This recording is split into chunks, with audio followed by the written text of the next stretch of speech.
আচ্ছা, আপনি কি জানেন মহাভারতের মহাযুদ্ধের শেষ দিনে যখন মহাবীর কর্ণ মৃত্যুর কোলে ঢলে পড়েছিলেন, তখন স্বয়ং ভগবান শ্রীকৃষ্ণ তার সামনে ছদ্মবেশে এসে এমন একটা জিনিস দান চেয়েছিলেন, যা দিতে গিয়ে কর্ণকে নিজের মুখ পাথর দিয়ে থেতলে ফেলতে হয়েছিল। কেন মৃত্যুর শেষ মুহূর্তে নিয়তি কর্ণের সাথে এমন চরম পরীক্ষা নিয়েছে? আর কেনই বা অর্জুন সেই দৃশ্য দেখে লজ্জায় মাথা নত করেছিল? আসুন, আজ আপনাদের শোনাবো কুরুক্ষেত্রের সেই সবচেয়ে আবেগঘন আর হাড়হিম করা এক নাগাড়ে এক পরম ত্যাগের গল্প। চলুন শুরু করা যাক। আজ থেকে হাজার হাজার বছর আগের কথা। কুরুক্ষেত্রের বিস্তীর্ণ প্রান্তর তখন রক্তে রাঙা। 18 দিন ধরে চলে সেই মহাভারতের মহাযুদ্ধ তখন শেষের মুঠো। চারিদিকে শুধু ভাঙা রথ, হাতির চিৎকার আর লক্ষ লক্ষ সৈনিকের মৃতদেহ পড়ে রয়েছে। বাতাস ভারী হয়ে উঠেছে। স্বজনহারা মানুষেরা কান্নায় আর বারুদের গন্ধে চেয়েও তীব্র রক্তের গন্ধে। সেই যুদ্ধক্ষেত্রের এক কোণে ধুলো আর রক্তের সাগরে মরণাপন্ন অবস্থায় শুয়ে আছেন এক মহাবীর। তিনি আর কেউ নন, তিনি হলেন অঙ্গরাজ কর্ণ, যার সারাটা জীবন কেটেছে শুধু অবহেলা, অপবাদ আর বঞ্চনার মধ্য দিয়ে। জন্মেই যিনি মায়ের কোল হারিয়েছেন, সুতপুত্র বা নিচু জাতের তকমা পেয়ে সমাজ যাকে প্রতি পদে অপমান করেছে, আজ তিনি জীবনের শেষ যুদ্ধে অর্জুনের অঞ্জলিকা অস্ত্রের আঘাতে রথ থেকে ছিটকে পড়েছিলেন। তার সমস্ত শরীর বাণে বিদ্ধ, বুক থেকে রক্তের ধারা নেমে এসে মিশে যাচ্ছে কুরুক্ষেত্রের তপ্ত বালিতে। তিনি মৃত্যুর কাউন্টডাউন গুনছেন। ঠিক সেই সময় যুদ্ধক্ষেত্রের অন্য প্রান্তে দাঁড়িয়ে ছিলেন অর্জুন এবং শ্রীকৃষ্ণ। অর্জুন তখন নিজের বিজয়ের অহংকার কিছুটা মত্ত। তিনি কৃষ্ণকে বললেন, হে জনার্দন, আজ অধর্মের পরাজয় হলো, কিন্তু একটা কথা আমার মনে বারবার প্রশ্ন জাগায়।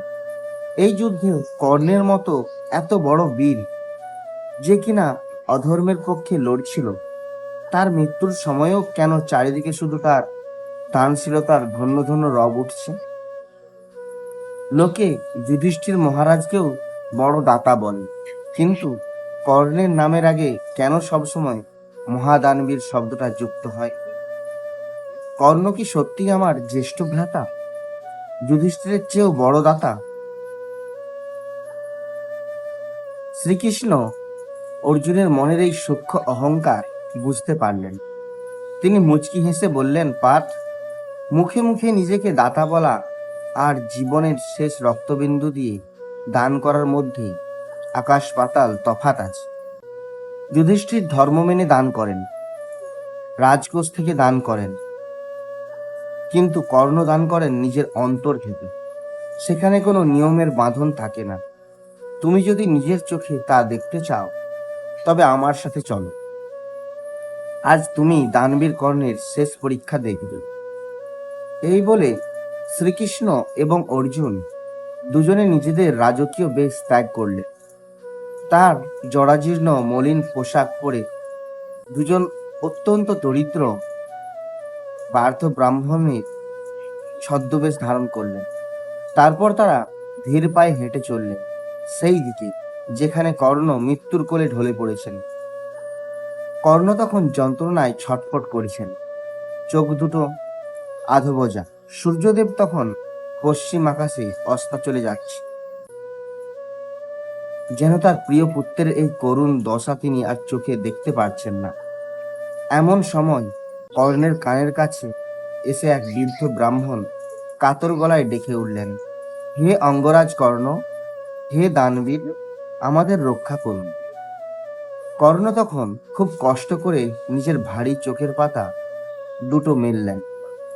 তীব্র যন্ত্রণার মধ্যেও তার ঠোঁটের কোণে একটা মৃদু হাসির রেখা ফুটে উঠল। তিনি ভাঙা গলায় অত্যন্ত ক্ষীণ স্বরে বললেন, হে দেবগণ, আপনারা কারা? এই শ্মশান সম যুদ্ধক্ষেত্রে আপনারা আমার কাছে কেন এসেছেন? ছদ্মবেশী শ্রীকৃষ্ণ কৃত্রিম কান্নার সুরে বললেন, মহারাজ, আমরা অত্যন্ত দরিদ্র দূরদেশী ব্রাহ্মণ। অনেক দূর থেকে আপনার দানশীলতার খ্যাতি শুনে ছুটে এসেছি।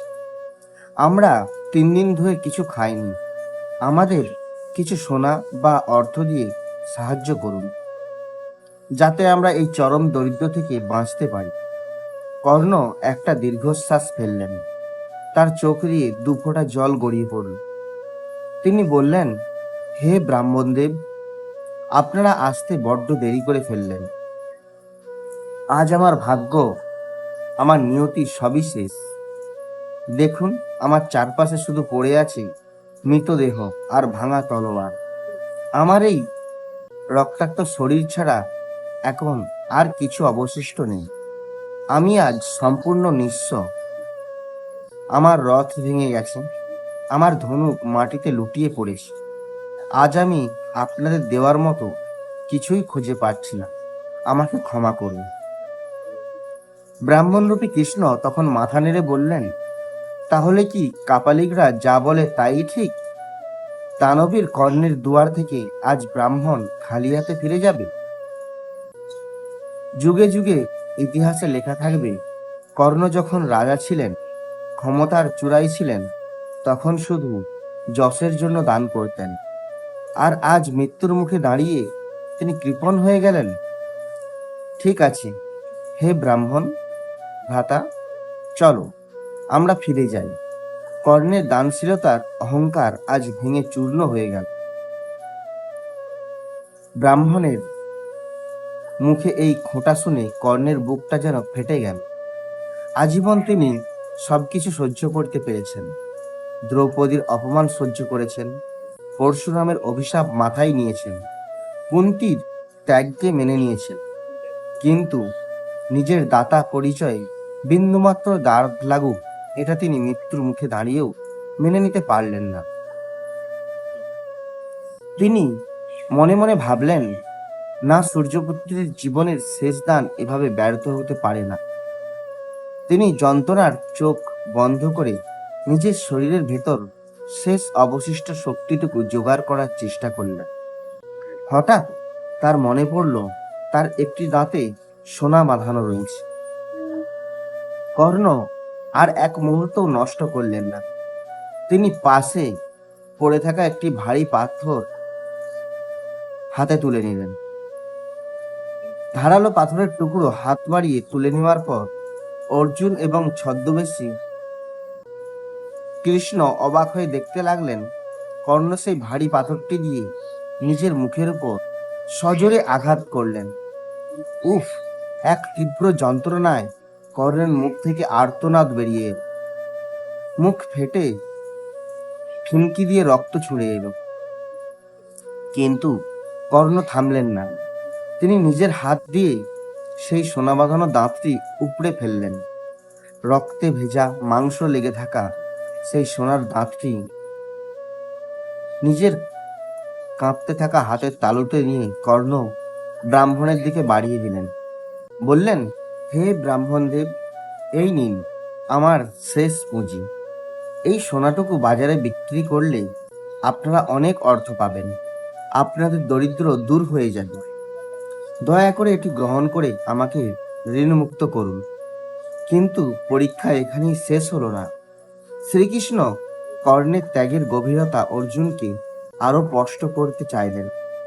ছদ্মবেশী কৃষ্ণ নাক ছিটকে 2 পা পিছিয়ে গেলেন। তিনি বললেন, ছি ছি, অঙ্গরাজ, আপনি এ কি করলেন? আপনি একজন ব্রাহ্মণকে এই থুতু আর রক্তে মাখা অশুদ্ধ সোনা দান করতে চাইছেন? শাস্ত্রতে আছে, অশুদ্ধ বা অপবিত্র বস্তু দান করলে দাতা এবং গ্রহিতা উভয়েরই নরক বাস হয়।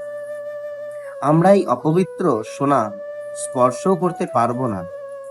আপনি যদি একে শুদ্ধ করে দিতে পারেন তবে আমরা নেব, নয়তো আমরা চললাম। কর্ণ বুঝতে পারলেন এই ব্রাহ্মণরা সাধারণ কেউ নন, কিন্তু তিনি নিজের জেদ আর ধর্মে অটল রইলেন। তিনি ভাবলেন এই অবস্থায় তিনি জল কোথায় পাবেন?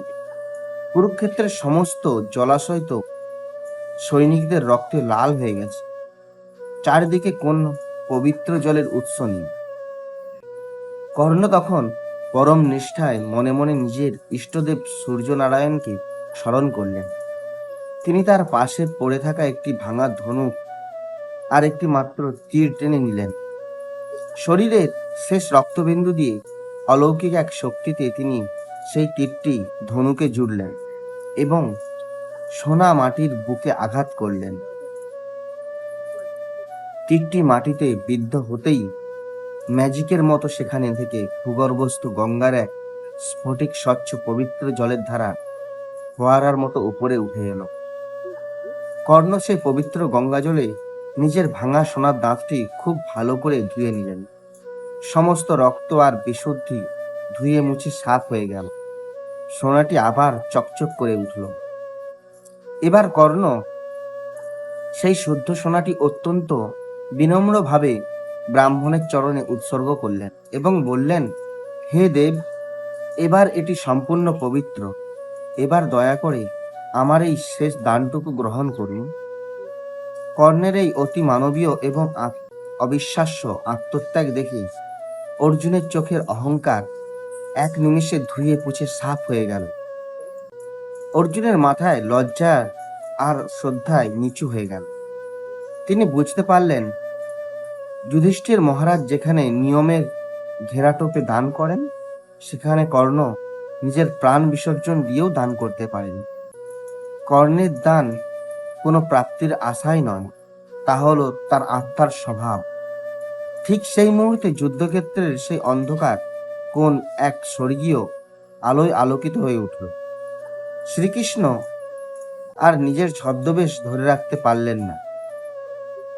তিনি তার ছদ্মবেশ ত্যাগ করে নিজের পরম রূপ চতুর্ভুজ শঙ্খ চক্র গদা পদ্মধারী নারায়ণ রূপে কর্ণের সামনে প্রকট হলেন। অর্জুন হাঁটু গেড়ে মাটিতে বসে পড়লেন। শ্রীকৃষ্ণ পরম স্নেহে কর্ণের রক্তাক্ত মস্তকটি নিজের কোলে তুলে নিলেন। কৃষ্ণের চোখ থেকেও তখন অশ্রুধারা বইছে।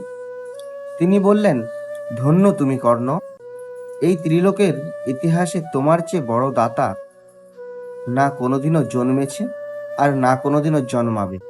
সমাজ তোমাকে চিল শকুনের মতো খুবলে খেয়েছে, তোমাকে শুধু অপমান করেছে, কিন্তু তুমি প্রতিদানে সমাজকে শুধু দিয়েই গেলে। আজ মৃত্যুর এই শেষ মুহূর্তেও তুমি যেভাবে নিজের ধর্ম রক্ষা করলে, তা মানবজাতি যুগ যুগ ধরে স্মরণ রাখবে। হে মহাবীর, আমি তোমার ওপর অত্যন্ত প্রসন্ন। বলো, তোমার শেষ ইচ্ছা কি? আমি আজ তোমাকে মোক্ষ দান করতে চাই। কর্ণ তখন কৃষ্ণের সেই শান্ত করুণাময় মুখের দিকে তাকিয়ে তার জীবনের সব কষ্ট ভুলে গেলেন।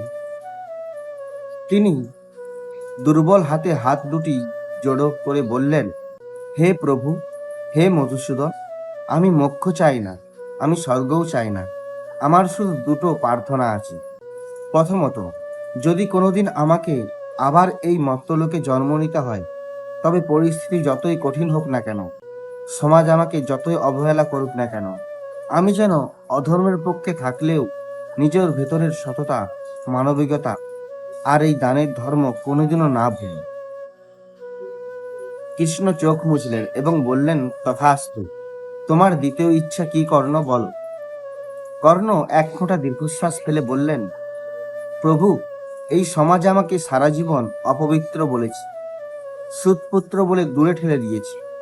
আমার মৃত্যুর পর আমার এই শরীরের শেষ সৎকার যেন এমন এক পবিত্র ভূমিতে হয়, যেখানে কোনোদিন কোনো পাপের ছোঁয়া লাগেনি, যেখানে কোনো অধর্ম ঘটেনি। শ্রীকৃষ্ণ কর্ণের মাথায় হাত বুলিয়ে বললেন, হে সূর্যপুত্র, এই পৃথিবীতে এমন কোনো স্থান নেই যা সম্পূর্ণ নিষ্পাপ, কিন্তু তোমার এই পবিত্র ত্যাগের পর আমার নিজের হাতের তালুর চেয়ে পবিত্র আর কোনো জায়গা হতে পারে না। আমি স্বয়ং আমার হাতের ওপর তোমার শেষ সৎকার সম্পন্ন করব। এই কথা শুনে কর্ণের মুখে এক স্বর্গীয় শান্তির হাসি ফুটল। তিনি পরম তৃপ্তিতে চোখ দুটি চিরন্তরের জন্য বন্ধ করলেন। দানবীর কর্ণের আত্মা কুরুক্ষেত্রের সীমানা ছড়িয়ে মহাকাশের সেই পরম জ্যোতিতে লীন হয়ে গেল। কর্ণের এই কাহিনী আমাদের এই শিক্ষা দিয়ে যায় যে জীবন আপনার সাথে কতটা অন্যায় করেছে সেটা বড় কথা নয়।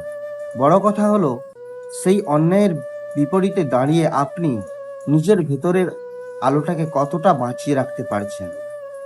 কর্ণ নিয়তির কাছে হেরে গিয়েও নিজের কর্ম আর ত্যাগের জোরে ইতিহাসের পাতায় অমর হয়ে রইল। ধন্যবাদ।